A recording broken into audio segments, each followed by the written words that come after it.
Écoutons cette vidéo et nous revenons tout de suite après pour l'analyser. Je sais que tu vas m'excuser, je veux te couper les cheveux, d'accord? Tourne alors. Les purs cheveux vietnamiens, voilà ça que je coupe. C'est le réel, c'est pas le fake. Vous me regardez, ce sont ses propres cheveux. Appréciez la question.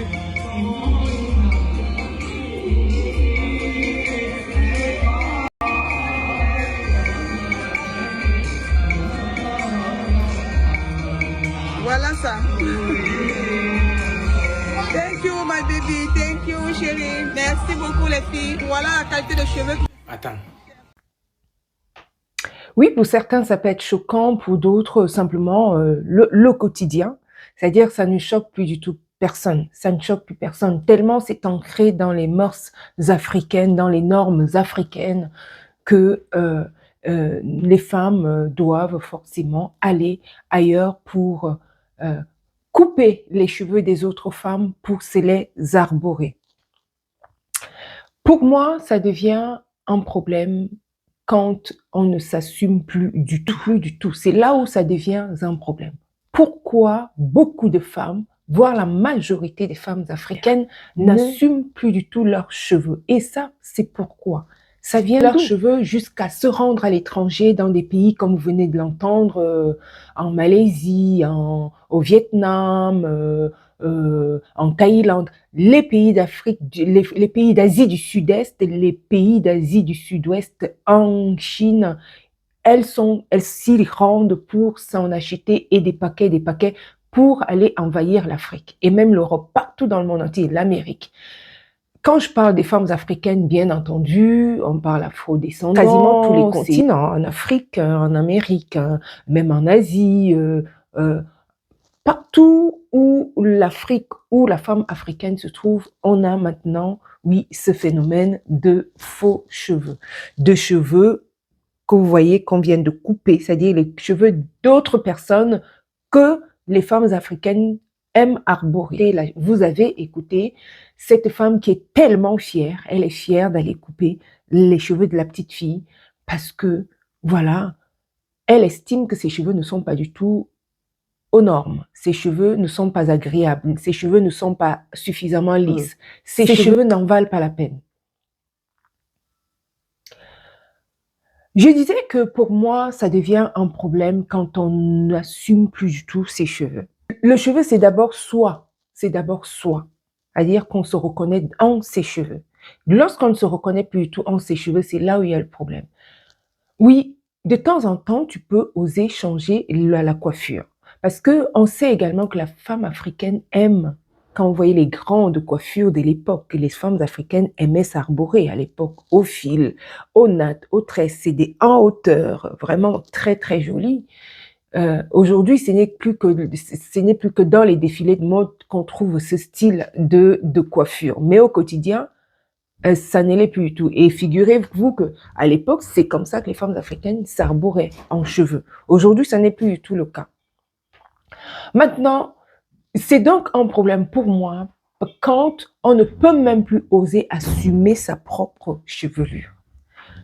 Oui, de temps en temps, tu peux changer, tu peux vouloir aimer changer. D'ailleurs, la femme africaine aime beaucoup changer de coiffure. Où que tu ailles, tu vas trouver des femmes africaines qui aiment changer de coiffure. Ce n'est pas qu'en Afrique, que ce soit aux Antilles, que ce soit en Amérique, que ce soit partout. La femme africaine, elle n'aime pas du tout une seule coiffure du 1er janvier au 31 décembre comme certains peuples où ici en Occident par exemple on voit les femmes qui quasiment n'ont que voilà, les cheveux lisses pendant des années, elle n'osera pas faire autre chose que son cheveu lisse. Elle n'osera pas faire autre chose que son cheveu habituel. Alors que la femme africaine, elle aime changer. Ça, c'est déjà un constat. À partir de là, quand on aime changer, comme la femme africaine, elle est amenée à faire plusieurs coiffures, plusieurs sortes de coiffures. Parfois, tu arrives au travail, ah, mais tu as encore changé. Ah, mais tu n'es pas de la coiffure que tu avais l'autre jour. Ah, mais voilà. Les gens sont tout le temps émerveillés de voir que la femme africaine aime changer de coiffure. C'est-à-dire qu'elle n'aime pas rester fade. Moi, je trouve ça, c'est fade. que de se pointer tout le temps avec la même coiffure pendant des années. La femme africaine ne sait pas faire ça. Donc, elle change forcément. Elle change, elle s'aborde différentes sortes de coiffures. Est-ce que c'est pour cela qu'on doit maintenant aller jusqu'à, depuis des années, se retrouver dans d'autres contrées du monde pour pouvoir s'acheter des coiffures, s'acheter des cheveux? Ça, c'est là où il y a un problème. Quand on n'arrive même plus du tout à sortir dans la rue avec son propre cheveu. De temps en temps, tu peux changer, partant du fait que la femme africaine aime changer de look, aime changer de cheveux, aime changer de coiffure. À partir de là, oui, c'est un constat qui est historique. Mais est-ce que ça doit t'amener à complètement renier ce que tu es? Moi, c'est là où il y a le problème. De temps en temps, tu peux changer. De temps en temps, tu peux arborer une autre coiffure, te faire des tresses, te faire lisser un petit peu le cheveu, juste pour changer. Je suis plus dans la souplesse des choses, souplesse du comportement. La souplesse du comportement, c'est quoi? C'est de se dire, les gens, laissez-les faire ce qu'ils veulent. Si quelqu'un veut changer de coiffure, se faire ses cheveux lisses, porter une perruque de temps à autre pour changer, sachant que la femme africaine aime déjà changer, pourquoi pas? Vas-y, change. Mais moi, le problème commence quand on ne peut plus être belle que par ça. Quand on ne se sent plus du tout belle avec son propre cheveu, c'est là où, moi, le problème commence. C'est là où il y a un véritable problème. Quand on ne s'assume plus du tout avec son cheveu. Mais si de temps en temps, tu veux t'arborer une perruque, enfin, de façon occasionnelle, tu peux te mettre une perruque. Enfin, je veux dire, tu te fais un tissage de façon occasionnelle, tu te fais des tresses, voilà, c'est d'ailleurs africain. Tu te fais, d'autres diront des locks, enfin, ça fait partie de la femme africaine qui aime changer. Tu aimes changer. Mais si tu ne te trouves plus belle que par ces choses-là, par ces artifices, c'est-à-dire par le cheveu emprunté, c'est là où il y a un problème. Et c'est là où ça devient mental. C'est là où il faut commencer à s'inquiéter. Si on ne peut plus sortir sans le cheveu de quelqu'un d'autre, notamment cette femme qui se rend carrément au Vietnam pour couper les cheveux d'une petite fille. C'est très grave.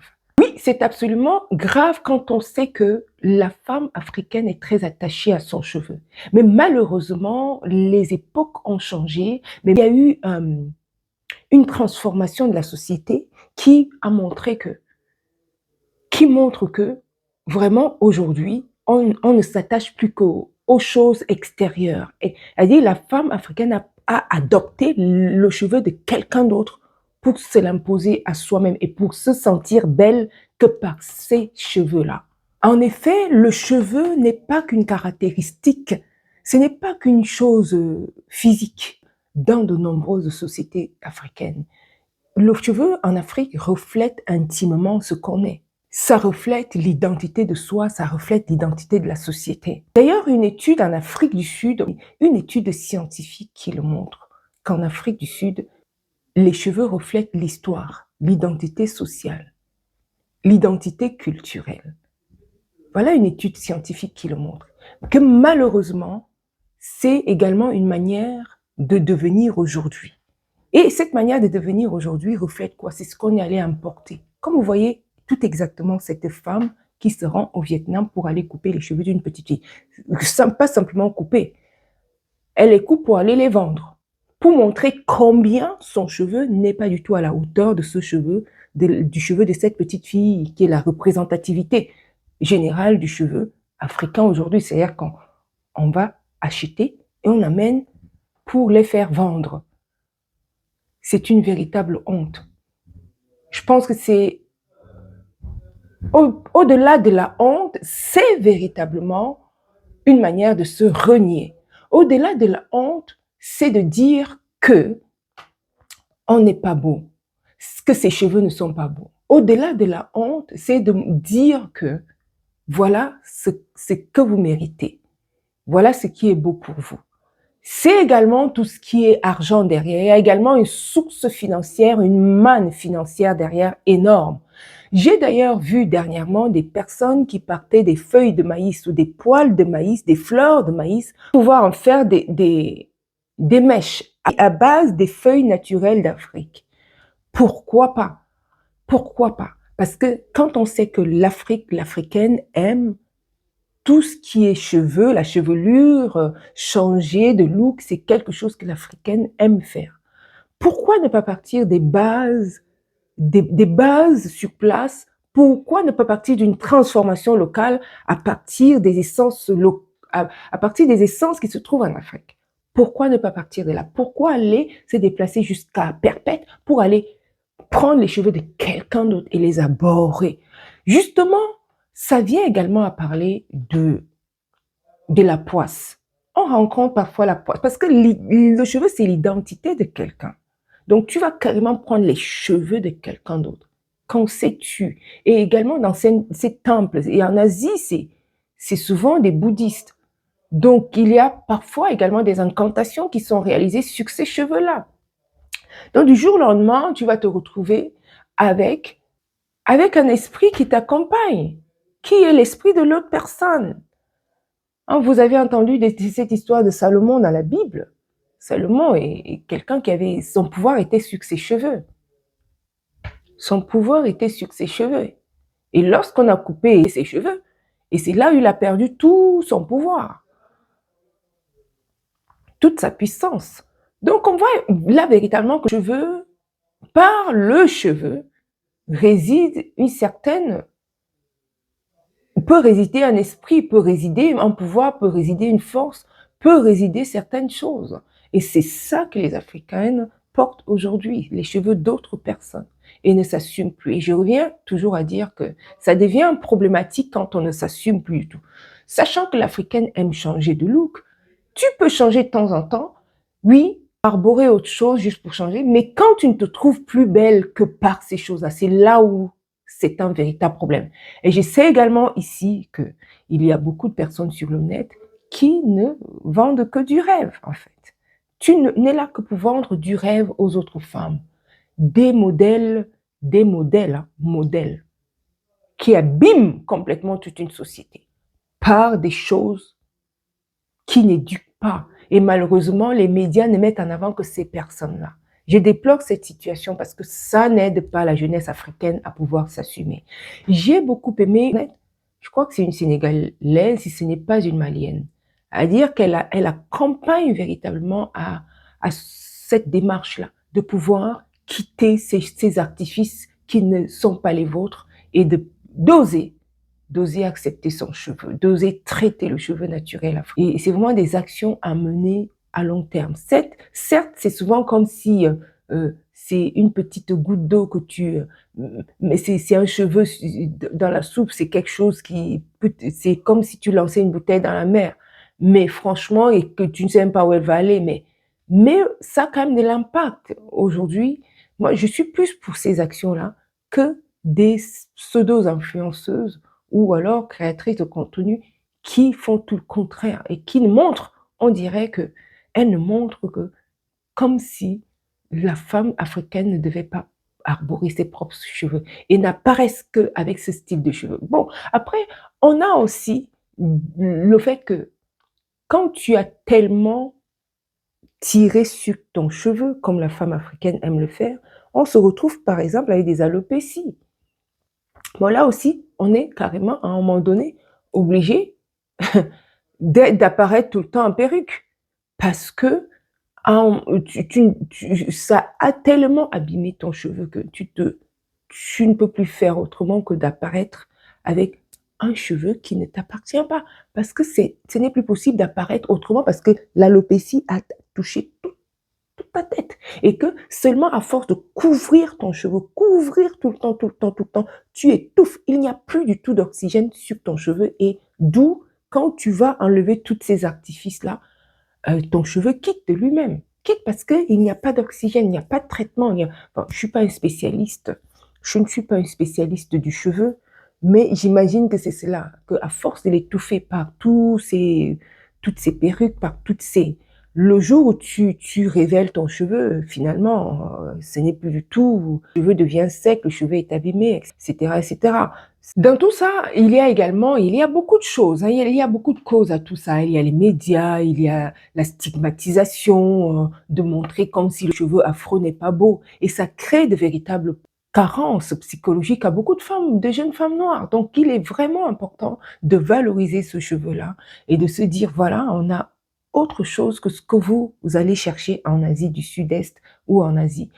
Parce que cela cause de véritables carences psychologiques à beaucoup de femmes noires qui ne se trouvent plus du tout belles que par ces choses-là. On ne peut plus du tout s'accepter que par ces faux cheveux, que par ces représentativités. À moins, comme je viens de le dire, que là, tu te retrouves vraiment avec de l'alopécie partout, eh bien, là, ce n'est plus, le cheveu, perruque devient comme un total traitement. Un traitement absolu parce que tu ne peux plus faire autrement. Tu peux plus faire autrement, tu peux plus apparaître avec ton propre cheveu parce que tu n'en as plus. Parce qu'à force de les tracter, tu te retrouves à ne plus avoir un véritable cheveu qui te permet d'être à l'aise devant les autres. Je pense véritablement que oui, on peut revenir en arrière. Le sujet ne s'arrête pas que sur le cheveu, hein. On peut également aller sur le colorisme, c'est-à-dire que changer, devenir ce qu'on n'est pas, trop clair, se trouver belle que quand on met des produits éclaircissants. Là aussi, on peut lier, hein, les deux sujets, hein, on peut les lier, hein. Les deux sujets sont liés parce que c'est vraiment un véritable mal. C'est un véritable mal de la femme africaine. C'est très grave. C'est très, très, très, très grave. Très grave. Très grave. Et je dis d'ailleurs bravo à beaucoup de pays africains qui ont banni ces exportations-là. Vous allez aller les faire ailleurs, mais pas dans ce pays-là. Après, on peut également aborder le sujet de la liberté, hein, de la liberté de la liberté. Mais à un moment donné, il faut parfois passer par des grands moyens pour résoudre certains problèmes. Quand on voit véritablement que c'est un problème, et là, ça en est un. Ça en est un. Quand c'est carrément des générations des Africaines qui sont versées dans ces choses-là. Donc, pour les pays qui ont pris des mesures fermes pour interdire non seulement les produits éclaircissants, mais également les cheveux d'autres individus du monde qu'on amène en Afrique, qui ont également refusé cela. Je pense que ce n'est pas, c'est des mesures qu'il faut prendre parfois quand c'est nécessaire, tout comme, oui, les mesures pour les produits éclaircissants. Certains pays africains qui ont pris des mesures contre ces exportations. Parce qu'il y a également les conséquences. Les conséquences ne sont pas que psychologiques, hein. Les conséquences, c'est à long terme. Les conséquences immédiates. Les conséquences immédiates, c'est par exemple ta peau. Quand tu commences à mettre ces choses-là sur ta peau, qu'est-ce que tu te retrouves? C'est que tu vas à l'hôpital, on veut te faire une césarienne, ça va être compliqué. On veut t'opérer, ça va être compliqué. Ta peau est complètement fragilisée par ces produits qui vont qui ne restent pas juste au derme, hein, vont jusqu'à l'épiderme, pénètrent même jusqu'à envoyer les fibromes. Donc, pourquoi les femmes africaines ont beaucoup de fibromes? C'est toutes ces choses-là. Il y a quand même pas mal d'études qui montrent une corrélation entre l'ingurgitation des produits éclaircissants avec ces fibromes que beaucoup de femmes africaines ont. Heureusement qu'il y a eu un retour en arrière, un réajustement des choses avec ce mouvement NAPI qui fait en sorte que les femmes montre également une légère diminution parce que la conscientisation a fait que la sensibilisation a fait que beaucoup de femmes également font attention à ne plus mettre certains produits. Bon, ceux qui sont vraiment en manque de connaissances, parce qu'il y en a aussi qui sont complètement en manque d'intelligence, en manque de confiance, en manque d'éducation, de connaissances, en manque de tout, qui se vantent comme cette femme qui va couper les cheveux de la jeune fille pour dire « Regardez comment c'est beau, regarde ». Mais c'est à pleurer, ça c'est à pleurer. C'est à pleurer, les amis, c'est à pleurer. Ça là, cette vidéo-là est vraiment à pleurer. Pour l'analyser, elle est à pleurer, les amis. Elle est à pleurer. C'est une ignominie, une honte absolue. Donc voilà les conséquences à long terme également, les conséquences à court terme, les conséquences à moyen terme. Il y en a plein, il y en a plein. Donc bravo aux créatrices de contenu qui, elles, montrent le contraire, osent dire que oui, on peut aimer son cheveu afro, on peut aimer son cheveu tel qu'il est, quitte à ce qu'on arbore toutes sortes de coiffures, mais qu'on revienne toujours à son cheveu. Quand ça n'est pas devenu un problème du fait qu'on se retrouve avec de l'alopécie partout, parce que oui, beaucoup de femmes africaines aujourd'hui se retrouvent avec plein d'alopécie parce qu'elles n'ont pas du tout traité leurs cheveux. Les cheveux sont devenus étouffés sous les perruques et plein d'alopécie, plein d'autres soucis, parce qu'on n'a pas entretenu ses cheveux et qu'on a privilégié que des perruques toute leur vie. Et donc, on se retrouve avec l'alopécie, tout comme ces femmes qui ne peuvent plus se faire opérer parce que la peau est devenue très fragile à cause des produits éclaircissants. Qu'est-ce que vous pensez de cette vidéo? Est-ce que vous êtes également choqué, hein, comme moi? Est-ce que cela vous parle également? Est-ce que vous pensez que les gens sont complètement libres à ce niveau? Ou alors vous ne pensez qu'à vous, vous ne pensez pas aux générations à venir, à nos filles futures, enfin, est-ce que vous ne pensez que, est-ce que vous êtes vraiment nombriliste au point de se dire, oh, on s'en fout, laissez les gens complètement tranquilles, ils ont le droit de faire ce qu'ils veulent, en vous en foutant complètement du futur, de l'image de la femme africaine. Parce que, somme toute, nous ne pouvons pas devenir ce que nous ne sommes pas. Si de temps en temps, je me répète bien, tu le fais et tu réarbores tes cheveux, ça va. Mais si tu ne te trouves plus belle que par ces cheveux-là, là, il y a un véritable problème pour moi. Qu'en penses-tu? Va dans les commentaires et mets ton commentaire et on va continuer à discuter là-haut. Je te dis donc à très bientôt à une autre vidéo et que Dieu te bénisse. Ciao, ciao.